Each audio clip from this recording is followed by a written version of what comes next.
GT Holidays, South India's #1 travel brand. You know you are special when you're with GT Holidays.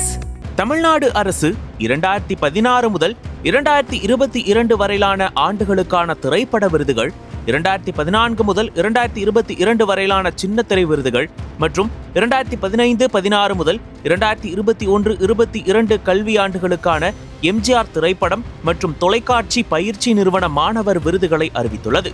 இவ்விருதுகளை வரும் பிப்ரவரி 13, 2026 அன்று மாலை 4:30 மணிக்கு சென்னை கலைவாணர் அரங்கத்தில் துணை முதலமைச்சர் உதயநிதி ஸ்டாலின் வழங்க உள்ளார். இது தொடர்பான செய்திக்குறிப்பு ஜனவரி 29, 2026 அன்று வெளியிடப்பட்டது. திரைப்பட விருதுகளில் சிறந்த நடிகர்களாக விஜய் சேதுபதி, கார்த்திக், தனுஷ், ஆர் பார்த்திபன், சூர்யா, ஆர்யா, விக்ரம் பிரபு ஆகியோரும், சிறந்த நடிகைகளாக கீர்த்தி சுரேஷ், நயன்தாரா, ஜோதிகா, மஞ்சு வாரியர், அபர்ணா பாலமுரளி, லிஜுமோல் ஜோஸ், சாய் பல்லவி ஆகியோரும் தேர்வு செய்யப்பட்டுள்ளனர். சிறந்த படங்களாக மாநகரம், அறம், பரியேறும் பெருமாள், அசுரன், கோழாங்கல், ஜெய்பீம், கார்கி ஆகியவையும் அறிவிக்கப்பட்டுள்ளன. சின்னத்திரை விருதுகளில் சிறந்த கதாநாயகர்களாக எம் ராஜ்குமார், ஆர் பாண்டியராஜன், கௌசிக் உள்ளிட்டோரும், சிறந்த கதாநாயகிகளாக ஆர் ராதிகா சரத்குமார், வாணி போஜன், நீலிமா ராணி உள்ளிட்டோரும் தேர்வாகியுள்ளனர். சிறந்த நெடுந்தொடர்களாக அழகி, ரோமாபுரி பாண்டியன், ராமானுஜர், நந்தினி, பூவே பூச்சோடவா உள்ளிட்டவை அறிவிக்கப்பட்டுள்ளன. விருதுகளுக்கான பரிசுகளில் சிறந்த திரைப்படங்களுக்கு முதல் பரிசு ரூபாய் 2 லட்சம், இரண்டாம் பரிசு ரூபாய் 1 லட்சம், மூன்றாம் பரிசு ரூபாய் 75,000, சிறப்பு பரிசு ரூபாய் 75,000, பெண்களை உயர்வாக சித்தரிக்கும் படத்திற்கு 1.25 லட்சம் உள்ளிட்டவை வழங்கப்படும். சிறந்த நடிகர் அல்லது நடிகை மற்றும் தொழில்நுட்ப கலைஞர்களுக்கு தலா 1 பவுன் தங்கப்பதக்கம், நினைவு பரிசு, சான்றிதழ் வழங்கப்படும்.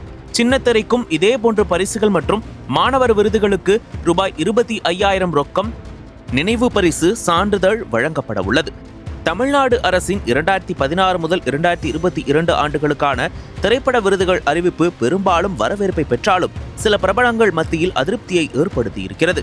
அந்த வகையில் இது தொடர்பாக ப. ரஞ்சித் வெளியிட்டுள்ள எக்ஸ் பதிவில், தமிழ்நாடு அரசு திரைப்பட விருதுகள் அறிவித்துள்ள இச்சூழலில் உங்களிடம் ஒரு கேள்வி. தமிழ்நாடு மற்றும் இந்திய அளவில் அரசு மற்றும் தனியார் விருது அமைப்புகள் உண்மையாகவே நேர்மையாகவே செயல்படுகிறதா என்று கேள்வி எழுப்பியிருக்கிறார். இதுபோன்று ஜோதிகாவை வைத்து ராட்சசி படம் இயக்கிய கௌதம் ராஜும் அதிருப்தியை வெளிப்படுத்தியிருக்கிறார்.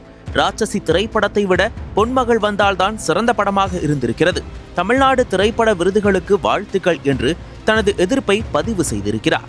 தயாரிப்பாளர் சுரேஷ் காமாட்சியின் எக்ஸ்தல பதிவில் 2014ஆம் ஆண்டு வரையிலான தமிழக அரசு விருதுகள் அறிவிக்கப்பட்டுள்ளதில் மகிழ்ச்சி. அதில் மாநாடு படத்திற்கு 2 விருதுகள் வழங்கப்பட்டுள்ளது. சிறந்த எடிட்டர் மற்றும் சிறந்த ஒளிப்பதிவாளருக்கான விருதுகள் வழங்கப்பட்டுள்ளது. அதே சமயம் 2019 வெளியான மிக மிக அவசர படம் தேர்வர்களின் பார்வையில் படாமல் போனது ஏனோ? சமூகம் சார்ந்து பெண் போலீசாரின் அவஸ்தையை கருணையோடு அணுகிய படம் கண்ணை மறைத்து விட்டது போலும். ஒருவேளை ஒவ்வொரு ஆண்டும் தமிழக அரசு விருதுகளை வழங்கி வந்திருந்தால் பார்வைக்கு கிடைத்த விருதுக்கும் பரிந்துரைக்கப்பட்டிருக்கலாம். இப்படி பல வருடங்களாக கிடப்பில் போட்டு மொத்தமாக வழங்குவதால் கூட கண்ணில் படாமல் போயிருக்கலாம் என்று ஆதங்கத்தை கூறியிருக்கிறார். அதே சமயம் விருது அறிவிக்கப்பட்ட மாரி செல்வராஜ், தனுஷ் உள்ளிட்ட பலரும் தமிழக அரசுக்கு நன்றியை தெரிவித்து வருகின்றனர். அனல் பறக்கும் செய்திகளை அப்டேட் செய்து கொள்ள நக்கீரன் களத்தை இப்பவே சப்ஸ்கிரைப் பண்ணுங்க.